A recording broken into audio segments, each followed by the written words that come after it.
তেলের মধ্যে টিফিন কৌটোর ঢাকনি, এটা দিয়ে আবার কি বানাবো সেটা জানতে হলে কিন্তু সম্পূর্ণ ভিডিওটা তোমাদেরকে দেখতে হবে, ভালো লাগলে একটু শেয়ার করে দেবে।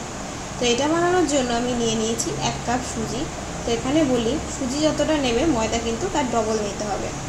তো এই সুজি আর নিয়ে নিয়েছি চিনি, চিনিটা চাইলে একটু কম দিতে পারো। আর নিয়েছি 2 কাপ ময়দা। তো 1 কাপ ময়দা আগেই আমি গামলায় ঢেলেছি, আর 1 কাপ ময়দা আমি এখন ঢেলে দিলাম। আর যে সুজিটা আমি নিয়েছি এটাকে কিন্তু এবার মিক্সিতে বেশ ভালোভাবে পেস্ট করে নেব, যতক্ষণ না পর্যন্ত এটা ময়দার মতো মিহি হয়ে যাচ্ছে। তো এবার এই পেস্টটাকে আমি ময়দার মধ্যে ঢেলে দেবো আর দিয়ে দেবো চিনিটা।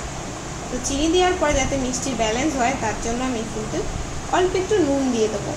তো নুন দিয়ে আমি এবার এই সব চিনি, ময়দা আর সুজিটাকে বেশ ভালোভাবে মিশিয়ে নেব, যতক্ষণ না পর্যন্ত ভালোভাবে মিশছে। তো এটা মিশানো হয়ে গেলে আমি কিন্তু উনুনে আগে থেকে একটু উষ্ণ গরম জল বসিয়েছিলাম। এবার অল্প অল্প করে গরম জল দিয়ে আমি পুরো মিশ্রণটাকে একটা ব্যাটারে পরিণত করব। তো একবারে কিন্তু এখানে জল অ্যাড করা যাবে না, অল্প অল্প করেই কিন্তু অ্যাড করতে হবে। তো যতক্ষণ না ব্যাটারটা ঠিকঠাক তৈরি হচ্ছে আমি কিন্তু ততক্ষণ একটু একটু করে জল দিতেই থাকবো। তো দেখো ব্যাটারটা প্রায় হয়েই এসছে।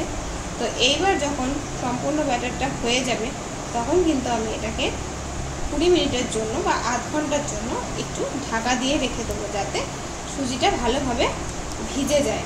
অবশ্যই কিন্তু ঢাকা দিয়ে রাখতে হবে, নাহলে কিন্তু হবে না। তো ঢাকা দিয়ে রেখে দিলাম 30 মিনিটের জন্য। 30 মিনিট পরে দেখো চলে এসেছি আবার। তো ঢাকনাটা খুললাম, তো দেখো আমার মিশ্রণটা কিন্তু ঠিকঠাকই আছে। তো তোমাদের যদি একটু ঘন হয়ে যায় তাহলে কিন্তু একটু উষ্ণ গরম জল অ্যাড করতে পারো। তো এবার মেন যেটা দেখাবো সেটা হচ্ছে কড়াইয়ে তেল বসিয়ে দিয়েছি, পরিমাণে কিন্তু তেলটা একটু বেশিই দিতে হবে। তো তেলটা আগুনের মতন গরম করে নেবো, যতক্ষণ না পর্যন্ত গরম হচ্ছে ততক্ষণ গরম করে নেবো। এবার ওই গরম তেলের মধ্যে আমি দিয়ে দেবো টিফিন কৌটো বা কেটলির ঢাকনি।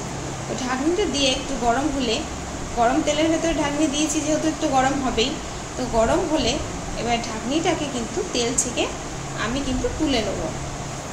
তো দেখো ঢাকনিটাকে এবার আমি এখান থেকে তেল থেকে তুলে নিচ্ছি। তো ঢাকনিটা তুলে নিয়ে এবার আমি যেটা করব, ওই যে ব্যাটারটা আমি আগে থেকে তৈরি করে রেখেছি, এবার ওই ব্যাটারটা আমি এই ঢাকনির মধ্যে দিয়ে দেবো। তো ঢাকনির মধ্যে দিয়ে এবার ওই ব্যাটার সমেত ঢাকনিটা কিন্তু আমি আবার খুব সাবধানের সঙ্গে তেলের মধ্যে দিয়ে দেবো। তো তেলের মধ্যে দিয়ে দিলে কিন্তু এটা হামেশাই তেলের মধ্যে দেখো কি সুন্দর ভাজা হয়ে ফুলে উঠছে।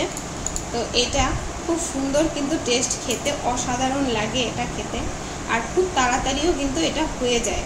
তো চলো আরেকটা তোমাদেরকে ভেজে দেখিয়ে দিই। তো দেখো এবার আমি সাঁড়াশি দিয়ে নিয়েছি, কারণ আমার ভয় লাগছিল তাই। তো দেখো আরেকবার আমি ভাজছি, কত সুন্দর দেখো ঢাকনি থেকে উঠে আসছে আর কি সুন্দর ভাজা হয়েছে। অবশ্যই কিন্তু এটা ফুলবে, দেখো এখানেও ফুলেছে হালকা হালকা। তো এটা খেতে কিন্তু দুর্দান্ত স্বাদ। তুমি যদি এটা ঘরে একবার বানাও, দ্বিতীয়বার মন চাইবে যে না আরেকবার বানিয়ে খাই। আর তোমাদের যদি আমার এই ভিডিওটা ভালো লেগে থাকে তাহলে প্লিজ একটু লাইক, কমেন্ট, শেয়ার করে আমার পাশে থেকো। তোমাদেরকে অসংখ্য ধন্যবাদ আমাকে এত ভালোবাসা আর এত সাপোর্ট দেওয়ার জন্য, আর আমার পাশে থাকার জন্য। আর যেটা বলছিলাম, এটা কিন্তু আমার সবথেকে ফেভারিট খাবার, আর আমার ছেলেও কিন্তু এটা খেতে খুব ভালোবাসে। বাচ্চারা কিন্তু এটা খেতে খুব ভালোবাসে।